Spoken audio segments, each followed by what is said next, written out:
Freire apresenta Nossa Pauta.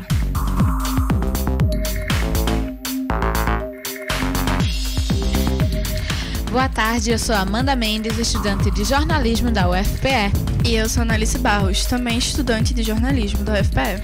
Começa agora mais uma edição da primeira temporada do Nossa Pauta, um programa que toda sexta-feira, a partir do meio-dia, vai trazer ao vivo para você informações e discussões que não tem muito espaço por aí.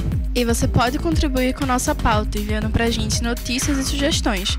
Nosso e-mail é programa-nossapauta@gmail.com. Hoje, 13 de dezembro, o Nossa Pauta discute o crescimento dos casos de violência no Nordeste. Informações divulgadas pelo Atlas da Violência de 2019, publicado pelo Instituto de Pesquisa Econômica Aplicada, o IPEA, e pelo Fórum Brasileiro de Segurança Pública, revelam que os homicídios cresceram 2,8 vezes mais nas regiões Norte e Nordeste do que no restante do país entre 2007 e 2017. O levantamento tomou como base os dados do Ministério da Saúde. Em 2017, 65.602 pessoas foram assassinadas no país. A distribuição geográfica e demográfica dos óbitos está cada vez mais desigual. As populações do Norte e Nordeste e os negros são as maiores vítimas de crimes violentos. Hoje a gente vai conversar sobre esses dados com o representante do Fórum Popular de Segurança Pública de Pernambuco, Derek Coelho. E essa semana, o ministro da Justiça e Segurança Pública, Sérgio Moro, foi presenteado com uma obra feita de cartuchos de bala e publicou foto posando com o presidente. Enquanto isso, uma pesquisa feita pelo Datafolha diz que o ministro Sérgio Moro tem aprovação de 53% da população brasileira. A colunista Fabiana Moraes comenta como esses dois casos foram tratados pela mídia. Acompanhe.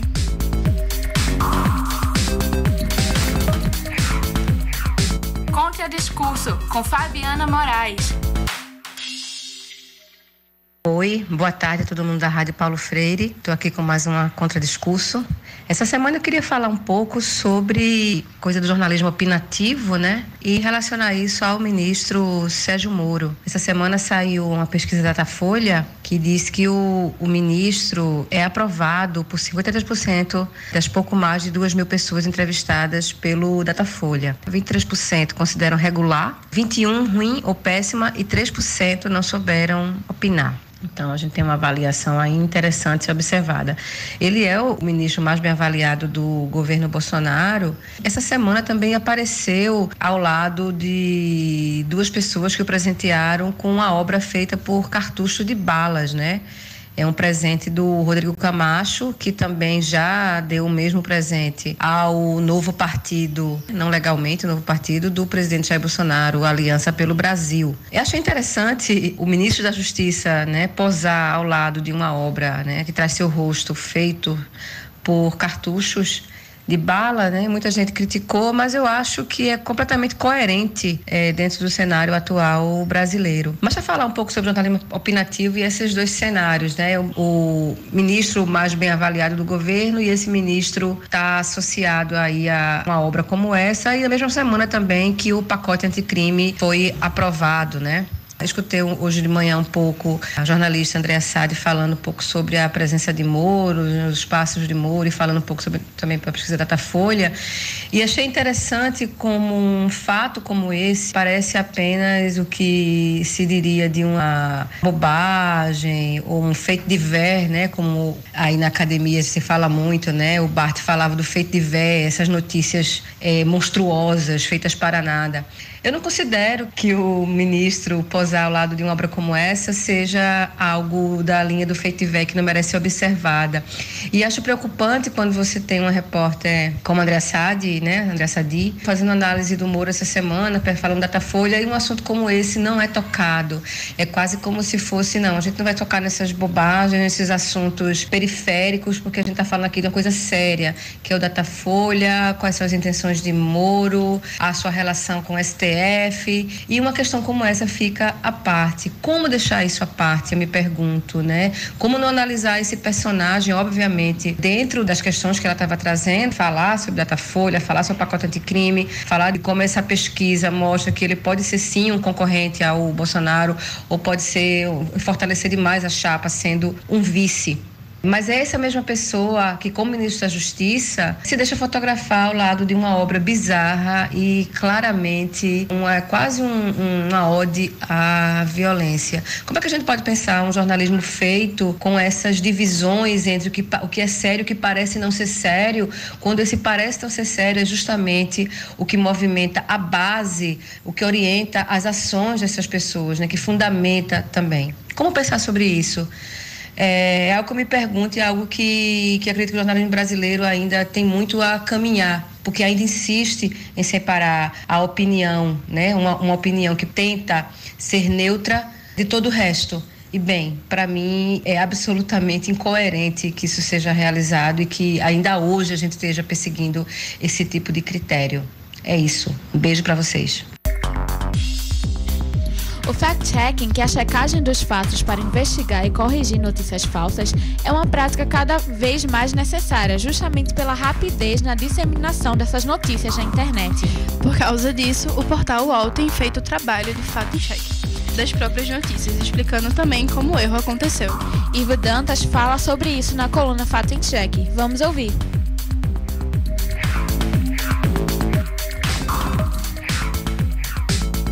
Fato em Cheque, com Ivo Dantas.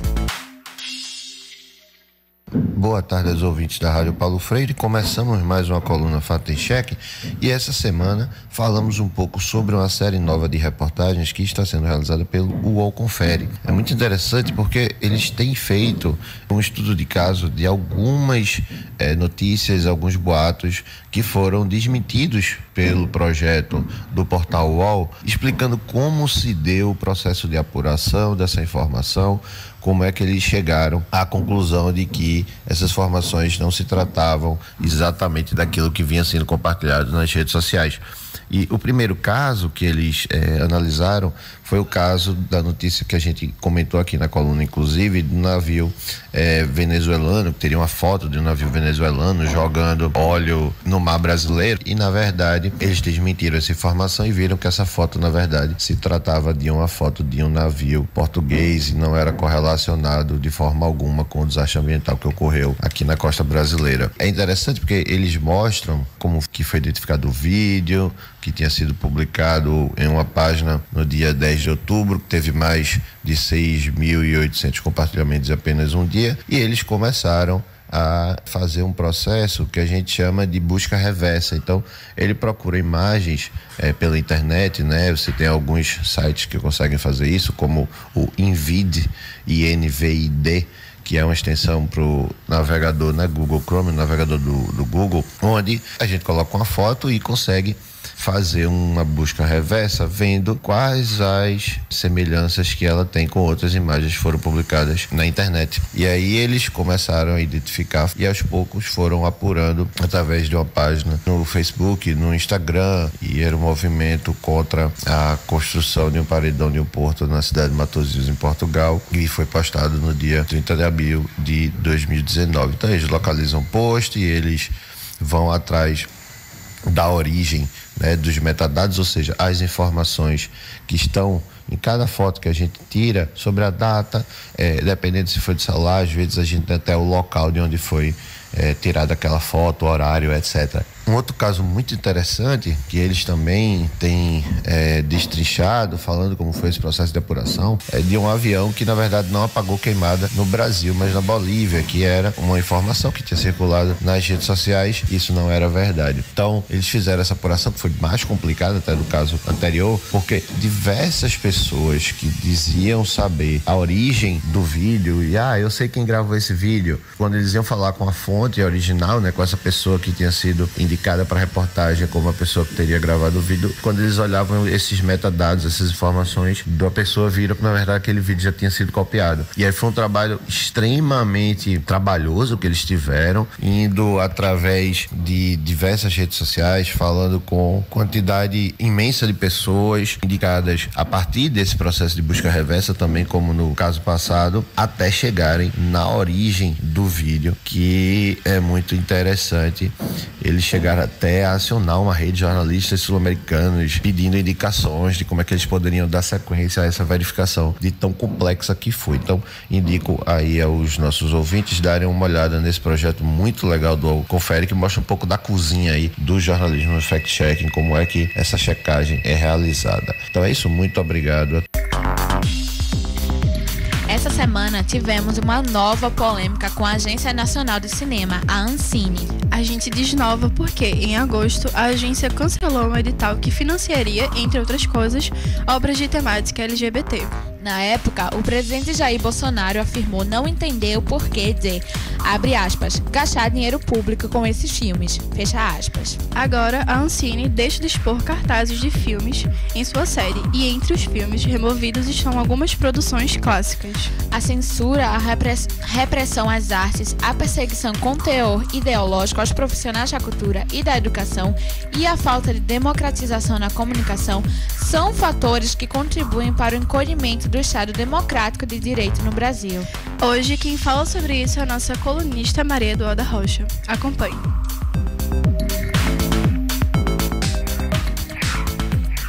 Trocando em Miúdos, com Maria Eduarda Rocha.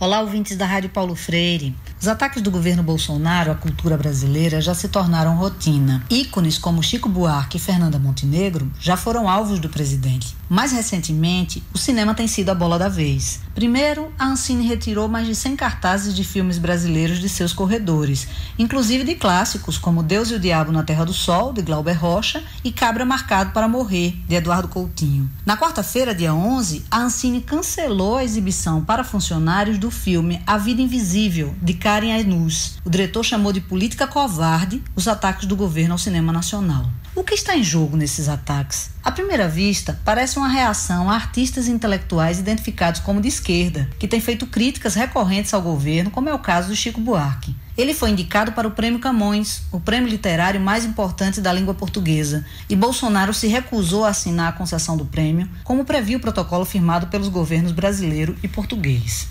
Chico já se manifestou várias vezes contra Bolsonaro e a favor do ex-presidente Lula. Mas a censura contra a cultura pelo atual governo vai muito além da perseguição a artistas intelectuais de esquerda. É um ataque à cultura como espaço de liberdade de expressão e de imaginação de um mundo diferente. Em qualquer país democrático, a cultura é sinônimo de pluralismo, porque é um espaço de manifestação de diferentes visões de mundo. Ora, diferença é uma palavra que os partidários fervorosos do presidente não toleram. O seu mundo ideal é um mundo de homens brancos, ricos e heterossexuais, e tudo que soar como defesa dos que ficam de fora dessa equação é supostamente perigoso. A cultura, então, ameaça o seu sonho de um mundo sem divergência, sem contestação, feito por um rebanho de carneirinhos que só abaixam a cabeça. Além disso, a cultura não só afirma o respeito à diferença, quanto denuncia a desigualdade. Esta, sim, não para de crescer no Brasil, como mostrou pesquisa divulgada esta semana. E assim vamos nós, nesse ciclo tenebroso, em que a defesa dos direitos de mulheres, negras e negros, LGBTs, índios, populações tradicionais, é tratada como um atentado aos bons costumes. Já a explosão da desigualdade, essa não parece motivo de vergonha nacional para os que estão no poder. Até a próxima. E um estudo do Departamento Intersindical de Estatísticas e Estudos Socioeconômicos, o DIESE, divulgado na quinta-feira, dia 5 de dezembro, indicou que o valor do salário mínimo em novembro de 2019 deveria ser de R$ 4.021,39. Este seria o valor necessário para suprir as necessidades básicas do trabalhador e de sua família, como alimentação, moradia, saúde, educação, previdência social, entre outros direitos e garantias sociais. Vamos ouvir um depoimento da economista Jaqueline Natal sobre o acompanhamento histórico da cesta básica do salário mínimo pelo DIESE.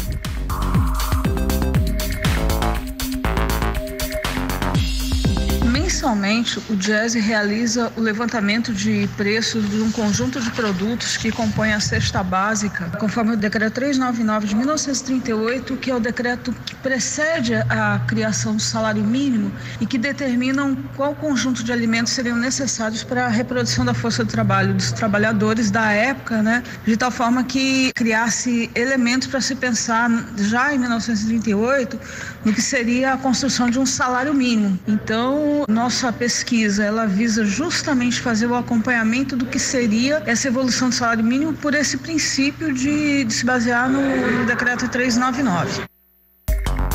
A gente tem que fazer um pequeno comentário em relação também indicou que 9 capitais apresentaram elevação no custo médio da cesta básica no mês de novembro, sendo a maior em Vitória, Espírito Santo. Já 7 capitais tiveram o valor da cesta básica reduzido, com destaque para Porto Alegre, no Rio Grande do Sul, que apresentou a maior redução. Já em valores absolutos, o custo médio da cesta básica em Florianópolis, Santa Catarina, foi o maior do país, R$ 479,68, enquanto Aracaju, em Sergipe, apresentou o menor valor absoluto, R$ 325,40. Jaqueline Natal comenta esse ranking entre os valores da cesta básica nas capitais e também explica que o valor do salário mínimo em novembro de 2019 deveria ser 4 vezes maior que o valor atual, por partir justamente de preceitos constitucionais. Vamos ouvir. A gente tem que fazer um pequeno comentário em relação a esse ranking de custo da cesta básica, que por força do decreto, as cestas básicas da região Centro-Sul, elas contêm 13 produtos. Nessas capitais foi pesquisado, além dos 12 produtos nordestinos, é pesquisada a batata, né? E na região Norte e Nordeste são 12 produtos alimentícios. Tendo como referência a pesquisa da cesta básica do Diese e considerando o preceito constitucional que determina que o salário mínimo ele deve ser nacionalmente unificado, ou seja, o mesmo para o país todo e o suficiente para suprir as despesas de um trabalhador e de sua família, portanto não só do trabalhador, o Diese estima que no mês de novembro esse valor deveria ter sido de R$ 4.021,39, ou seja, mais de 4 vezes o salário mínimo de R$ 998. A economista Jaqueline Natal também vê nessa última estimativa uma oportunidade para que a sociedade discuta um valor de salário mínimo que se adeque às necessidades da população que vive com ele.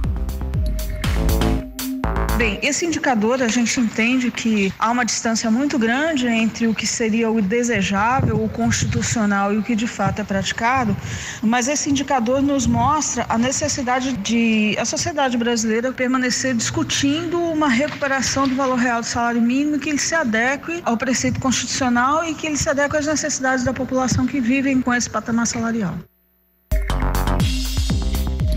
Em 2001, aconteceu a 3ª Conferência Mundial contra o Racismo, a Discriminação Racial, a Xenofobia e Formas Correlatas de Intolerância, que ficou mais conhecida como Conferência de Durban. O jornalista Paulo Victor Melo relembra a importância da conferência para a comunicação em termos de representação da diversidade étnico-racial na mídia. Vamos ouvir.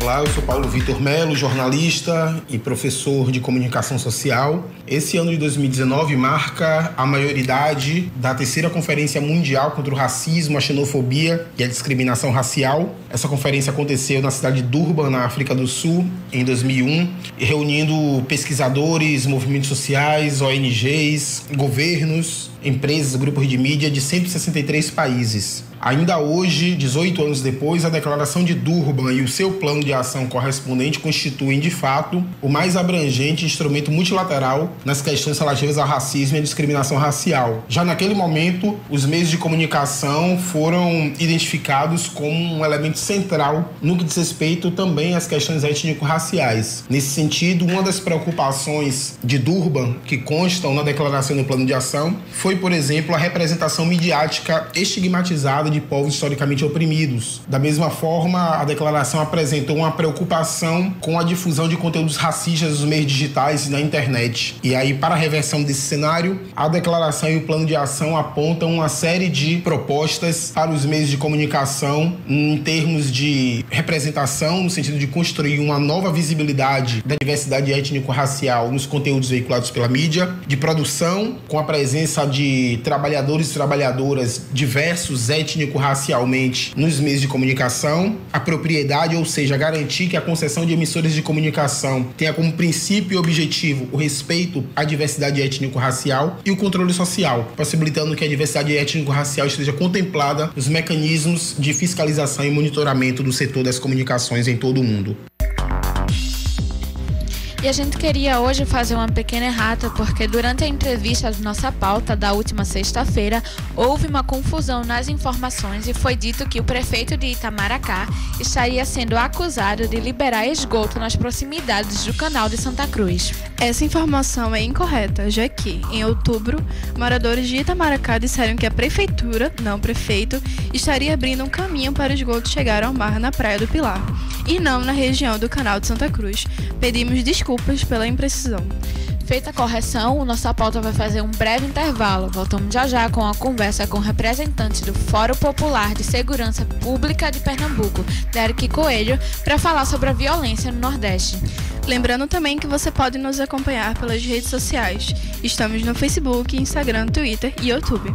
Basta procurar por Rádio Universitária Paulo Freire. Agora são 12 horas e 23 minutos. Rádio Paulo Freire, a rádio que fazemos juntos e juntas.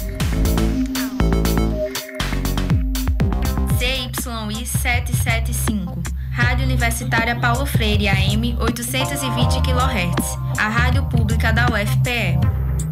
Eu sou o Wilke Funiú, sou do povo Funiú, parente de nossa amiga querida Carmen Pancararu, Sou antropólogo indígena e militante, da nossa causa indígena, de nossa luta, nosso movimento de resistência. Aí você, Carmen? Eu sou Carmen, sou Pancararu, sou militante da causa indígena, principalmente pela saúde indígena, pelo controle social e pelo movimento indígena nacional. Quem são os índios hoje no Brasil? Os índios do Brasil somos nós. Somos nós, índios miscigenados, índio negros, índio que tem outras misturas, somos os índios de recente contato, somos os índios de 520 contatos, Então nós somos a resistência do país e somos os índios brasileiros, independente do estereotipo, independente de qual região eu esteja, o que fala por nós é o nosso sangue, é a nossa cultura, é a nossa tradição.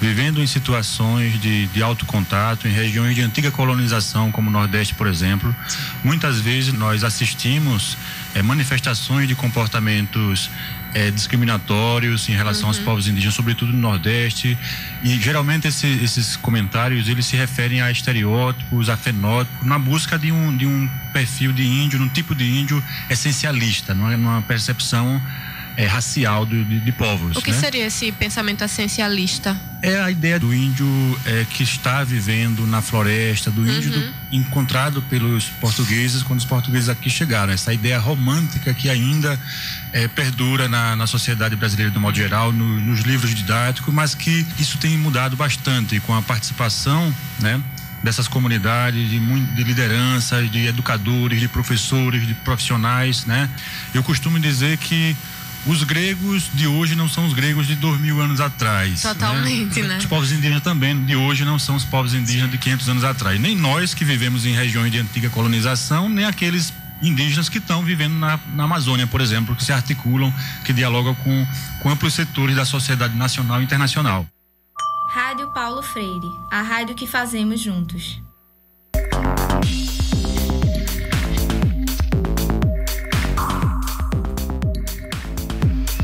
Estamos de volta ao vivo com nossa pauta. Neste bloco, vamos falar sobre o aumento da violência no Nordeste. Segundo o Atlas da Violência de 2019, os homicídios no Brasil cresceram 2,8 vezes mais nas regiões Norte e Nordeste, maior que a média nacional. O Sudeste e Centro-Oeste tiveram uma leve diminuição e o Sul ficou estável. Por essa razão, convidamos o representante do Fórum Popular de Segurança Pública de Pernambuco, Derek Coelho, para conversar com a gente sobre a violência no Nordeste. Seja muito bem-vindo, Derek. Obrigado, meninas. É um prazer estar aqui. Obrigada por estar com a gente hoje. Então, Derek, no início desse segundo bloco comentamos sobre o aumento da violência no Nordeste. Quais são as causas desse aumento?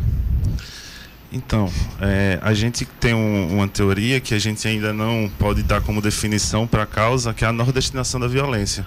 É uma coisa que a gente discute muito e isso foi uma das causas que fez surgir o Fórum Popular de Segurança Pública do Nordeste. Porque se a gente pega as 10 cidades que têm maiores taxas de homicídio, né, segundo o Atlas de 2019, 7 são do Nordeste, Norte e Nordeste ali. Então, a gente tem várias questões. Uma delas é a questão da facção, das facções criminosas que migraram para o Norte e Nordeste, né? Porque tem um grande apoio ali de entrada e saída das drogas, do controle dos portos, e também a dinâmica do Nordeste não estava acostumada ainda com essa dinâmica de facção.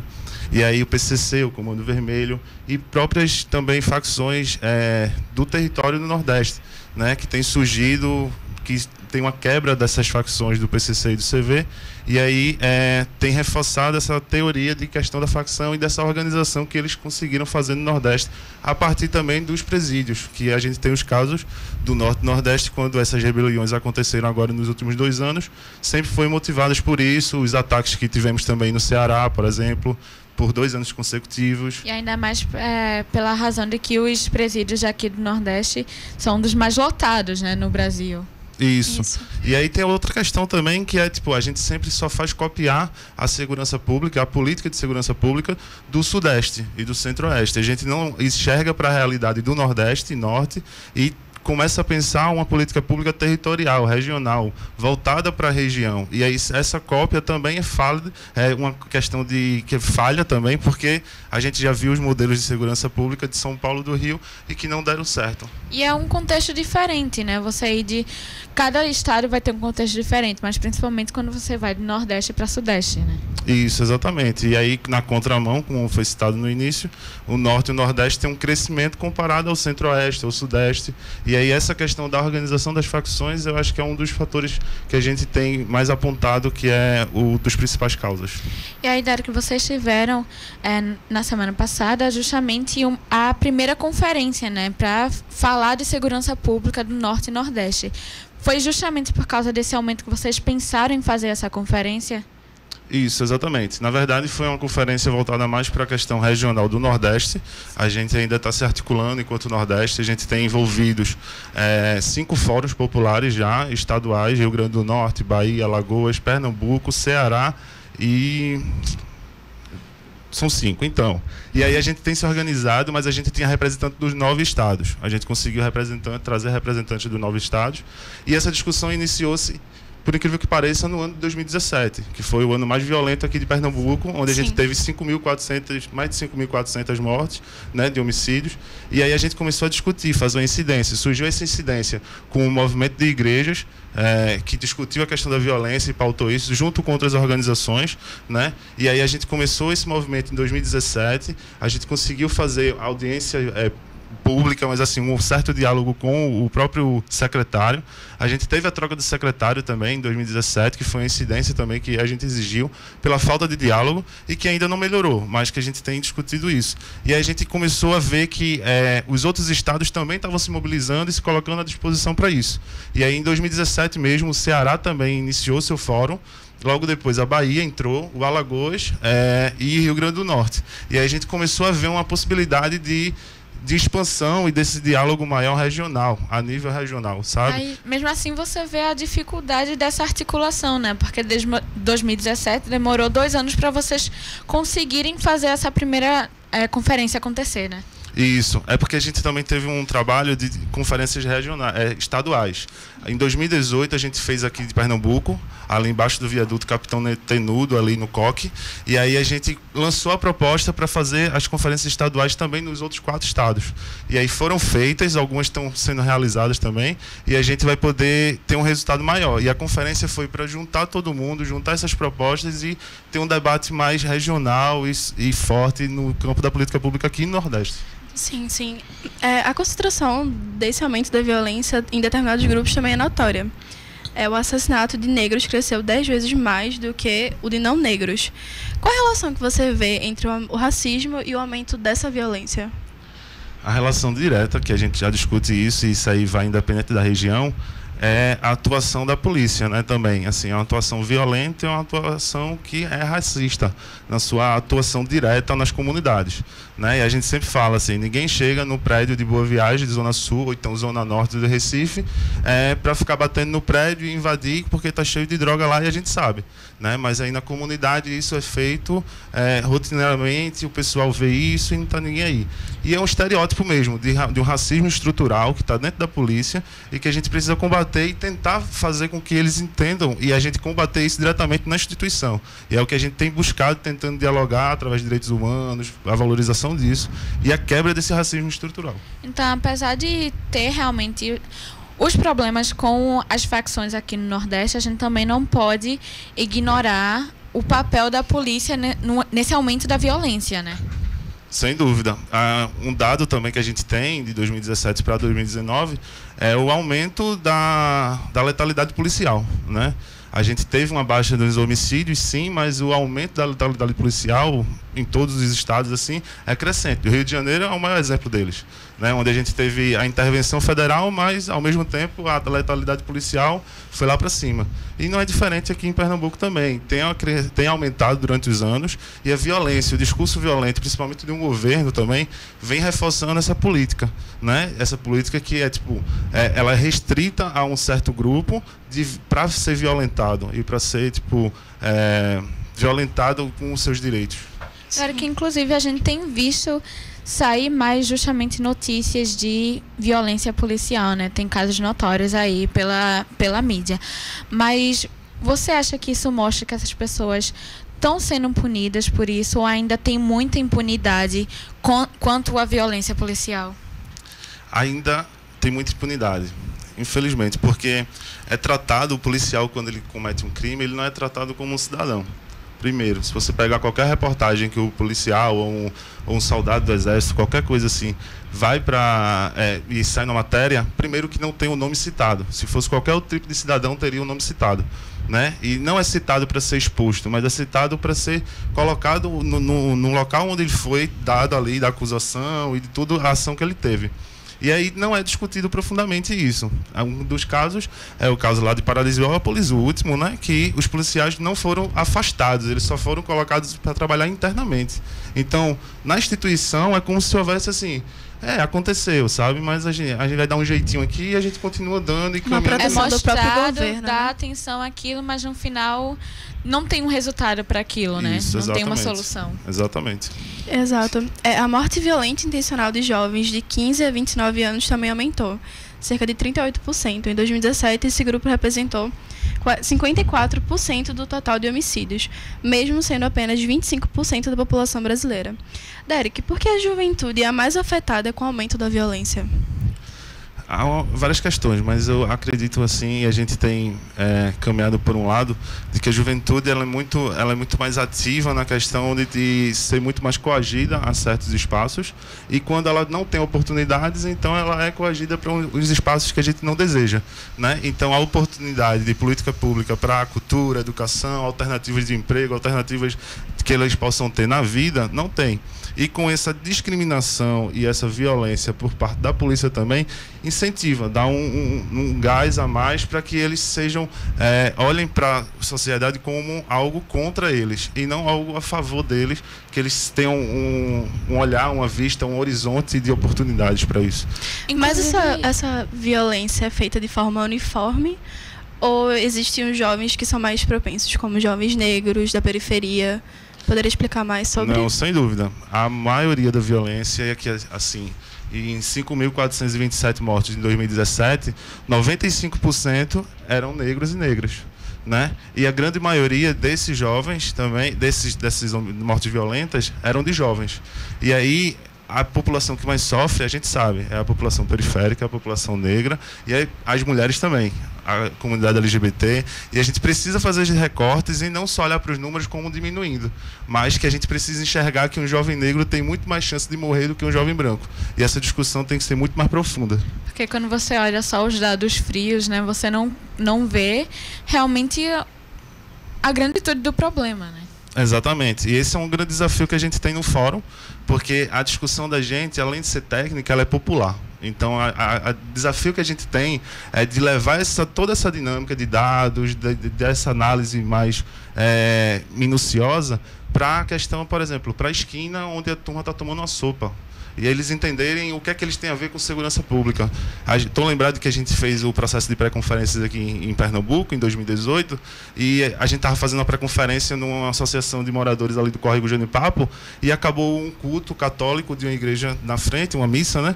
E um monte de senhorinha saiu assim e começou a contribuir na segurança pública. Elas começaram a compreender o que era segurança pública, e elas começaram a dizer assim, então a gente tem que mudar a luz aqui da rua, a gente tem que mudar a parada de ônibus que está muito num local escuro e distante do movimento. E aí é isso, o desafio da gente é esse, porque quando é passado pela televisão ou pelos dados e tal, às vezes a linguagem é muito distante da nossa realidade, e ela pode dar abertura para qualquer tipo de interpretação, inclusive interpretações que não são tão certas, né? Derek, justamente pensando nessa questão do entendimento do problema, você citou o caso de Paralisópolis, então você pode voltar um pouco e explicar esse caso e as consequências dele, o que foi para quem está escutando entender? As consequências e o caso em si, ele é muito parecido com o que a gente passa dia após dia nas comunidades, né? É só uma ação mais violenta da polícia, mais uma vez, é porque teve repercussão. E aí é uma grande questão também que a gente sempre traz para o debate, para o Nordeste. Por quê? Porque casos assim no São Paulo e Rio de Janeiro tem muito mais visibilidade. É uma comoção social, né? Isso, exatamente. Assim, a mídia, ela cai em cima e, ai meu Deus, não estou diminuindo, jamais. Mas assim, as chacinas no Ceará, por exemplo, quase toda semana, sabe? Há casos muito violentos no Nordeste quase toda semana. E a gente não se comove, ou então a gente não age, né? A mídia também não age para uma ação direta nesses casos. E aí a gente começar a discutir a nossa segurança pública também, trazendo também para o âmbito nacional. Isso. E aí, Derek, a gente achou um dado que era da Folha de São Paulo, que a gente ficou curioso, porque é um estudo de 2013 que apontou que as mortes violentas de jovens haviam custado ao Brasil cerca de 1,5% do PIB em 2010, quando foram assassinados 20.562 nesta faixa etária. Em 2017, foram 35.738, um aumento de 25%. Como é que tem essa relação? Porque entre morte e gasto, como é que é isso? A relação que a gente pode ver para isso diretamente é a relação da produção do país mesmo. A relação do trabalho que o jovem pode ter, do esforço que ele pode ter, que ele pode produzir da riqueza do país, né? Então, um jovem que é morto, ele perde a oportunidade de produzir isso para o país através do seu trabalho, através do seu estudo, através de oportunidades que são concretas na vida dele. E aí, a gente perdendo essa juventude, a gente também perde um futuro que possa produzir mais para o Brasil e que o Brasil possa ter um horizonte melhor. Então, justamente, qual é o papel da mídia para fazer a cobertura desses casos, para que não sejam escondidos, né, Derek? Isso. Eu acho que o papel tem que ser um papel feito esse que a gente está tendo aqui nesse espaço. É de debater, de dialogar e de analisar os casos de uma forma que a gente compreenda e que a gente tenha um debate técnico, sim, mas que a gente também discuta um pouco mais profundo as questões que são levadas para esses casos.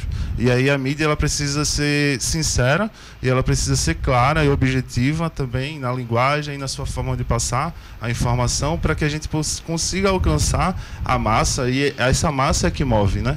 Essa massa também é a que sofre dia após dia com isso. Isso. Sobre os programas policialescos aqui em Pernambuco, você acha que isso ajuda na divulgação ou só atrapalha? Isso é triste e horrível, assim, porque a gente debate também isso um pouco, e esses programas, eles só fazem incentivar mais ainda esse discurso violento.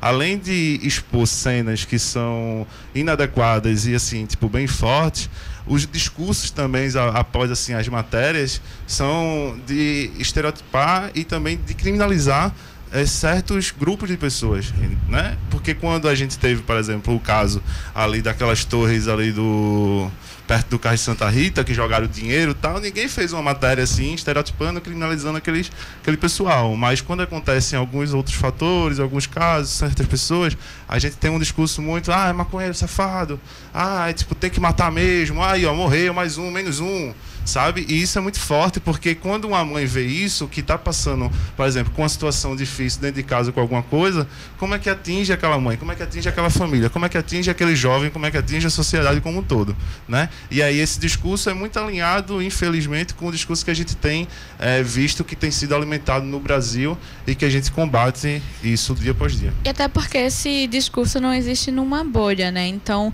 quanto mais você legitima isso, as pessoas começam a pensar que, se eu acho que aquilo é errado, eu tenho o direito de falar ou até a ir com violência para cima daquela pessoa porque é ela que está errada. Exato. Isso, exatamente. Em Pernambuco, o número de homicídios caiu 23% em Pernambuco no ano 2018. Porém, nesse mesmo período, o número de casos de violência contra mulheres aumentou. Qual a justificativa para esse aumento?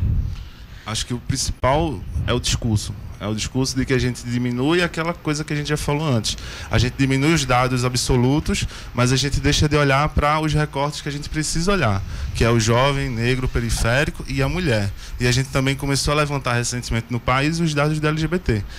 O discurso da violência para a mulher é o discurso que a gente tem estruturado em cima de um machismo, de uma sociedade machista, que acha que controla a mulher e que o homem é o dono desse outro corpo. Então, a gente tem que combater esse discurso, combater essa ideia de que o homem, quando acaba um relacionamento, ela vai morrer porque ela não pode ficar mais com ninguém, sabe? E tem gente que concorda com isso e no dia a dia alimenta isso naturalmente. E a gente tem que acabar com essa naturalidade, entendendo que a mulher é um outro ser e tem o seu corpo, a sua atuação, e ela não pode ser presa à ideia de um homem prendendo ela. Até porque tem ainda muito justamente essa ideia de que a mulher pertence, é como se fosse um objeto mesmo do próprio homem. Então, assim, tudo que ela faz na vida dela gira ao redor dele, né? E aí, assim, se ela faz uma coisa por si mesma, ela já começa a achar que ela tá, sei lá, traindo o marido. Então, tem um machismo muito perigoso aí, né? Isso. E às vezes que é muito reforçado também por outras estruturas. Por exemplo, a religião. Certas religiões reforçam esse discurso machista, né, de excluir a mulher ou então de colocar a mulher debaixo da autoridade de um homem também. E a gente precisa entender que não é assim. Isso, mas as políticas do governo aqui em Pernambuco, que incentivam as mulheres a irem denunciar e também ter mais delegacias no interior, isso também faz com que aumente o número, não o número de casos, mas o número de registros? Sem dúvida, porque ainda assim, o número de casos aumentando, o número de subnotificação é gigantesco, né? E aí a gente precisa analisar isso.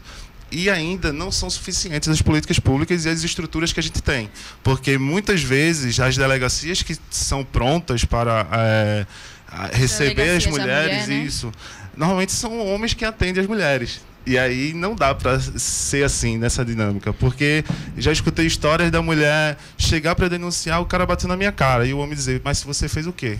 Então, são estruturas que ainda não são suficientes, que a gente precisa debater, que a gente precisa reorganizar e rever algumas coisas. Mesmo que ele não faça nenhuma violência com ela, né? Porque assim, se a mulher acabou de sair de uma situação de violência com um homem e ela chegar numa delegacia, ela não vai se sentir segura num ambiente dominado por homens. Exatamente. Tem que ter mulheres ali para atender elas.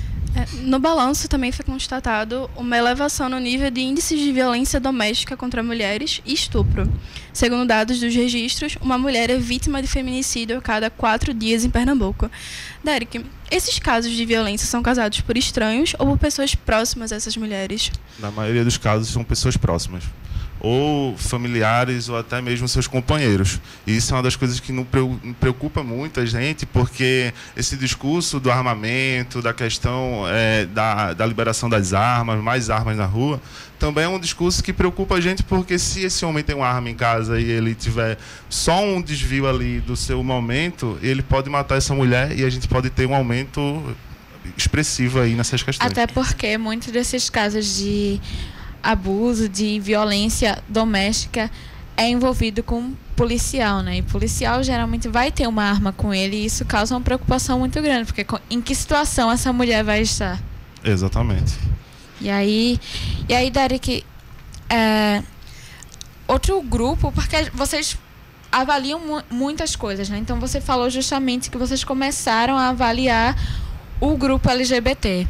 Então, a população LGBT também sofre com a violência em Pernambuco.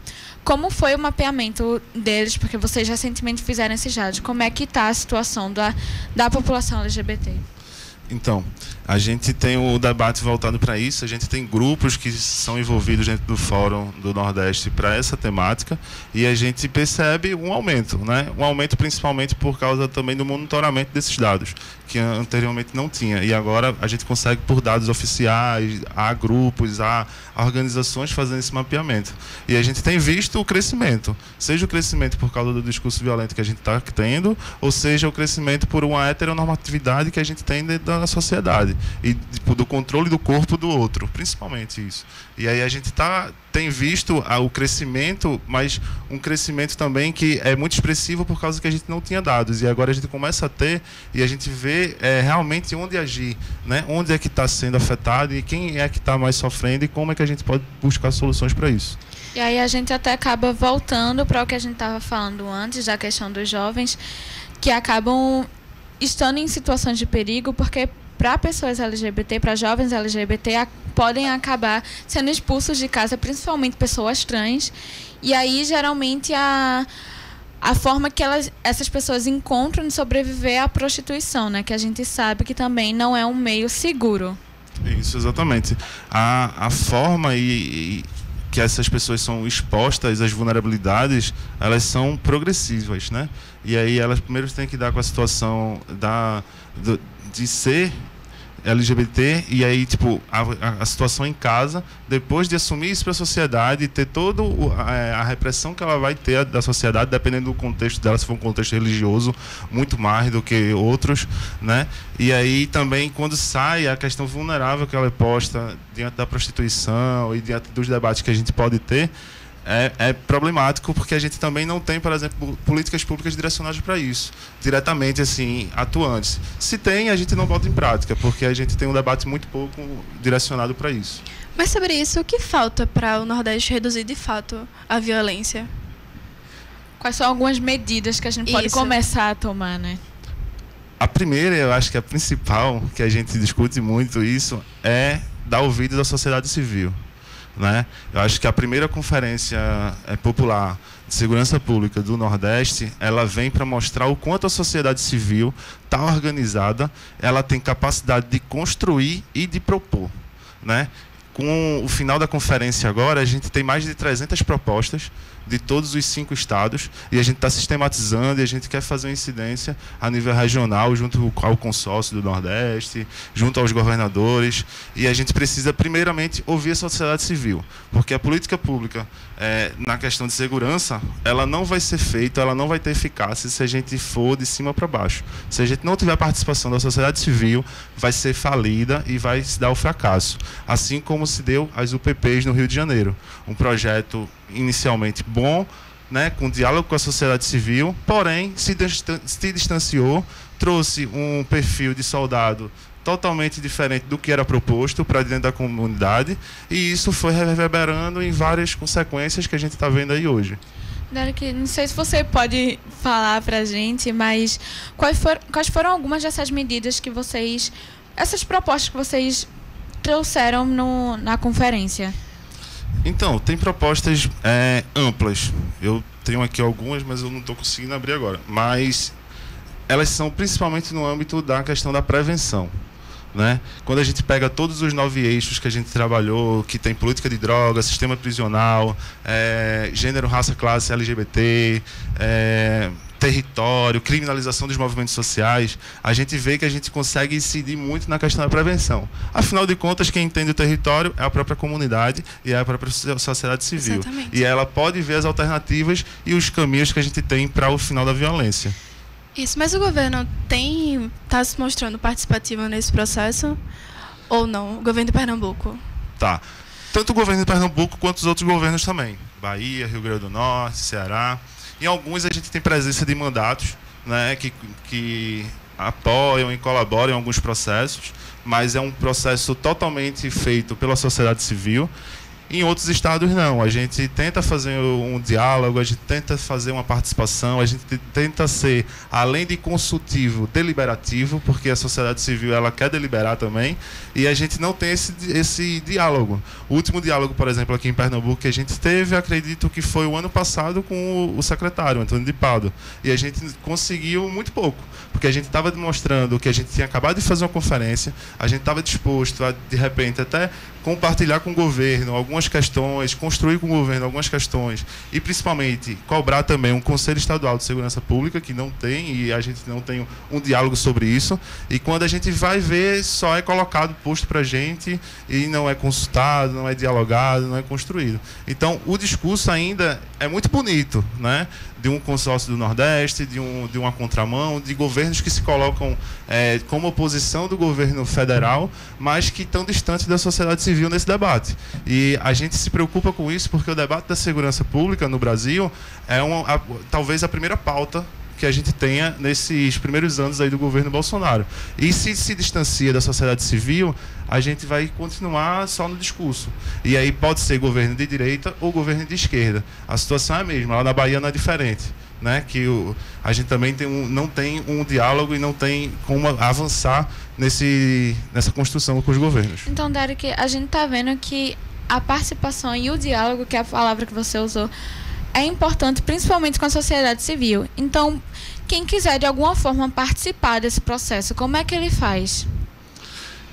Nós temos, como eu falei, 5 fóruns de segurança pública: Bahia, Alagoas, Pernambuco, Ceará e Rio Grande do Norte. A gente tem pessoas articuladas e agora a gente conseguiu representação do Piauí, Maranhão e Sergipe.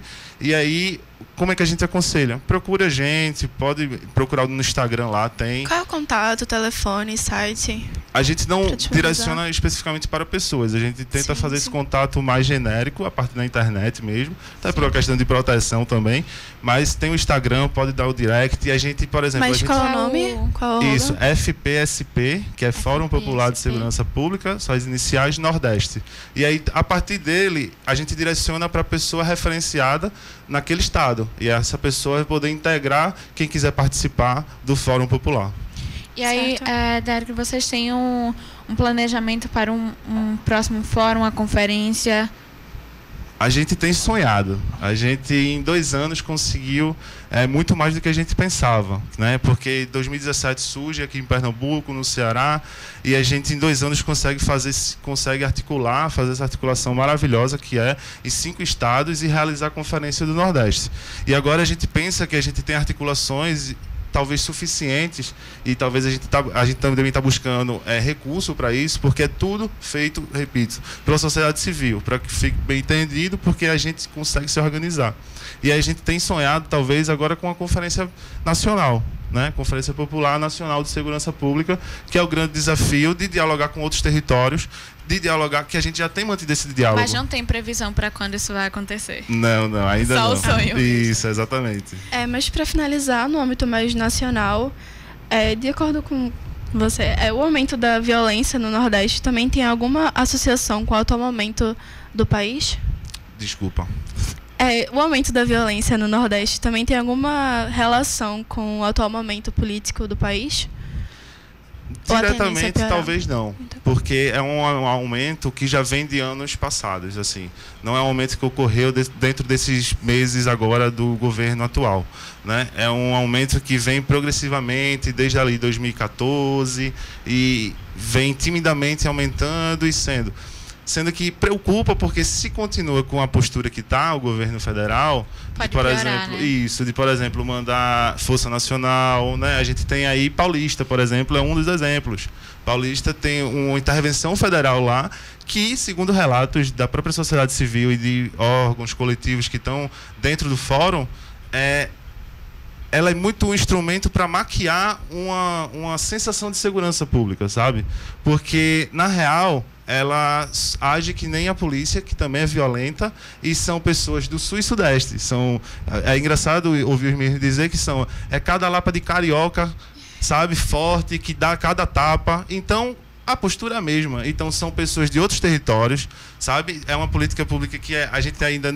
Eles não perceberam ainda que continua sendo falha e que só vai dar mais violência no final. Então você prevê um aumento dessa violência no Nordeste? Possivelmente sim. Entendi. Certo. Obrigada, Derek. Então, nossa pauta está chegando ao fim. Hoje a gente conversou com o representante do Fórum Popular de Segurança Pública de Pernambuco, Derek Coelho. Derek, muito obrigado por conversar com a gente hoje. Muito obrigada. Obrigado também, é um prazer. Também agradecemos a você, ouvinte, que acompanhou pela frequência 820 kHz ou pela live do Facebook. E esta edição do programa teve a minha apresentação, Amanda Mendes. E a minha, Analice Barros, na produção Amanda Mendes, Analice Barros, Humberto Cassimiro e William Araújo. Nos trabalhos técnicos, Humberto Cassimiro e William Araújo. Nas redes sociais, Lucas Dantas. Supervisão da professora do Departamento de Comunicação Social da UFPE, Ana Veloso. E da coordenadora operacional da Rádio Paulo Freire, Catarina Apolônio. A música tema do programa é a faixa de Ângel Garcia, disponibilizada no freesoundarchive.org. A nossa pauta retorna na próxima sexta-feira, a partir do meio-dia, aqui na Rádio Paulo Freire, a rádio que fazemos juntos e juntas. Boa tarde. Boa tarde e até a próxima. Até.